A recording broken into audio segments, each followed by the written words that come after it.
है कि देश में 25 में से सिर्फ एक युवा बेरोजगार है। 4% का वो मतलब होता है। क्या आप सहमत हैं? क्या आपके आसपास 25 में से एक ही युवा बेरोजगार है? क्या आपके घर परिवार में 25 में से एक ही 1000 रुपए का है ना? आपको सुनिए, जनवरी 2014 में 1241 रुपए का था, जाके चेक कर लीजिए।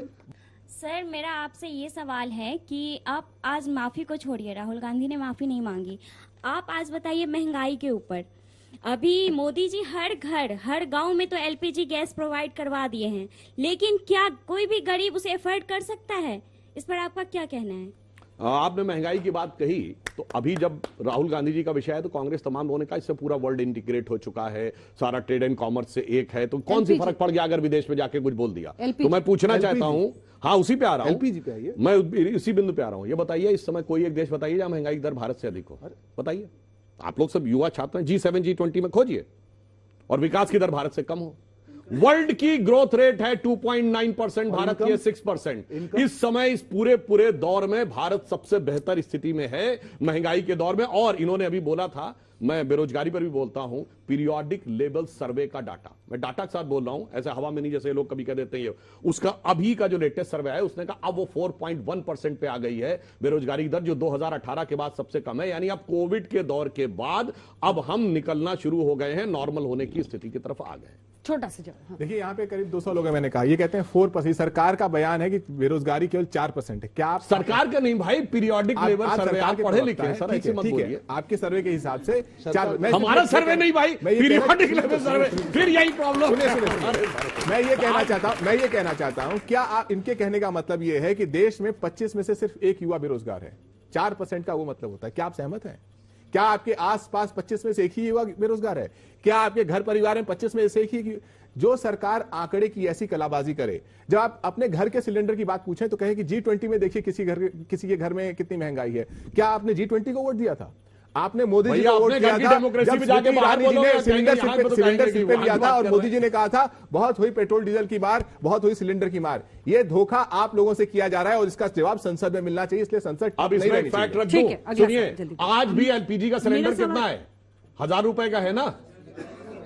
आपको 1100। सुनिए, जनवरी 2014 में 1241 रुपए का था, जाके चेक कर लीजिए।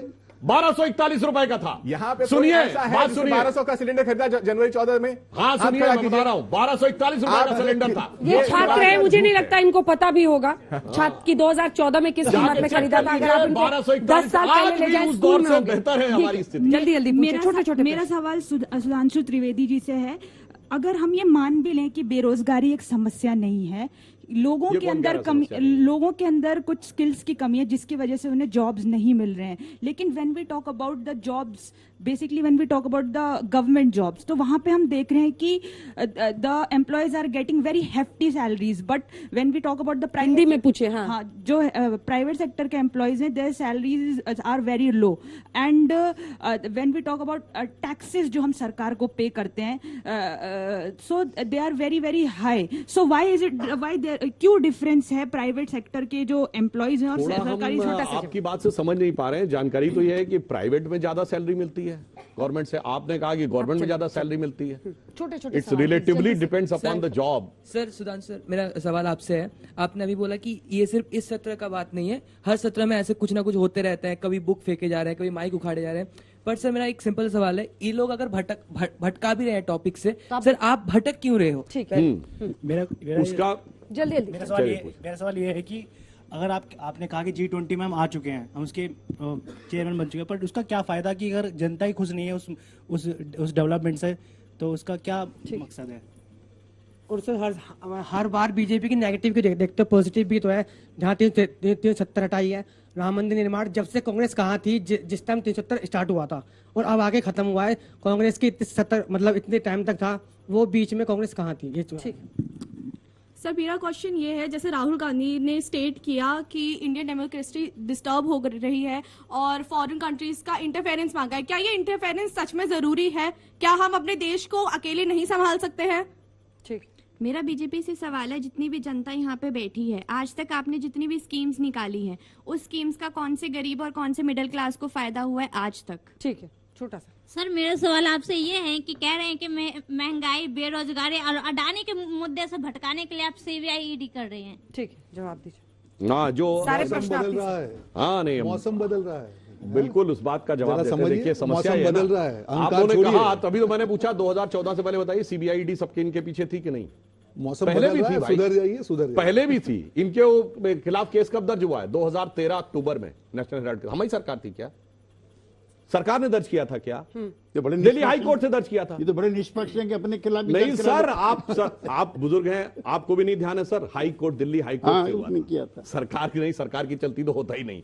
इसलिए मैं कह रहा हूं, ये सदा सर्वदा से ऐसे हैं, ये सारे के सारे लोग आकर, और जो घोटाले थे कभी भी इन्होंने जांच नहीं की। हम सब में कोर्ट गए और सब जगह से हमको राहत ठीक है, मिली। छोटे छोटे मगर रिएक्शन जिसके बाद जवाब एंड में दीजिएगा। देखिए रोहन जी, अंजना जी, मौसम बदल रहा है, इनको समझना पड़ेगा। जनता के सवाल है, आप सरकार में हैं, 9 साल से विपक्ष की आलोचना कीजिए, अटैक कीजिए, पर आप सरकार में काम करने के लिए हैं। और मोदी जी ने बहुत बड़े वादे किए थे जिसके लिए जनता ने वोट दी। आखिरी चीज, इन्होंने अभी भ्रष्टाचार की बात की। 5412 केसेस दर्ज हुए हैं। मैं इनको चैलेंज करता हूं, एक भी भाजपाई का नाम बता दीजिए। आपका जो वॉशिंग पाउडर कितना साफ है, और मैं आपकी मार्केटिंग कर रहा हूं वॉशिंग पाउडर की। देखिए मित्रों, इनका वॉशिंग पाउडर देखिए कि 5412 केस में एक भी भाजपाई नहीं। इसके लिए जोरदार तालियां हो जाए इनके वॉशिंग मशीन के लिए।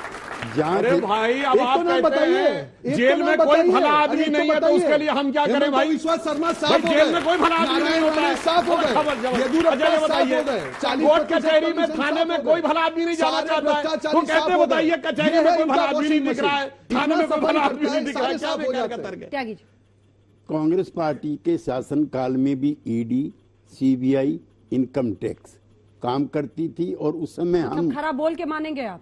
और हम और ये दोनों तीनों उसके शिकार आपका थे। अच्छा है सर, दोनों घर में झांके हुआ है हाँ, अंदर से। तीनों एक दो तीनों सब पता है। लेकिन भारतीय जनता पार्टी जो हमारी पुरानी मित्र पार्टी है, उसने इनके सारे रिकॉर्ड तोड़ दिए, सारे रिकॉर्ड तोड़ दिए।